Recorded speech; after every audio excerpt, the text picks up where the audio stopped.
حضرت حسین رضی اللہ عنہ کی شہادت اور حضرت حسین کے مظلومانہ طریقے سے شہید ہونے اور ان کے پیاسے رہنے وغیرہ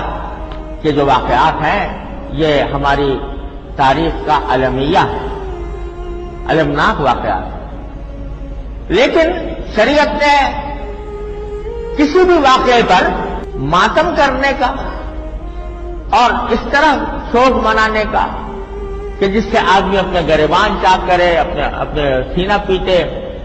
اس کی نبی کریم سرور عالم صلی اللہ علیہ وسلم نے ممانعت فرمائی تھی۔ بے شک حضرت حسین رضی اللہ تعالیٰ عنہ کی شہادت بڑا عظیم المناک واقعہ ہے، لیکن اس کے اوپر اس قسم کے طریقے اختیار کرنا جو خود رسول کریم صلی اللہ علیہ وسلم کے اور خود حضرت حسین رضی اللہ عنہ کے ہدایات اور تعلیمات کے خلاف ہیں، یہ بہت ہی برا طرز عمل ہے۔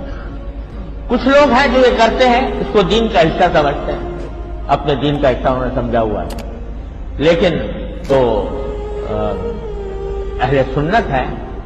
اور نبی کریم صلی اللہ علیہ وسلم اور صحابہ کرام رضی اللہ تعالیٰ عنہ کے طریقے پر اپنی زندگی گزارنا چاہتے ہیں، ان کو اس سے مکمل پرہیز کرنا چاہیے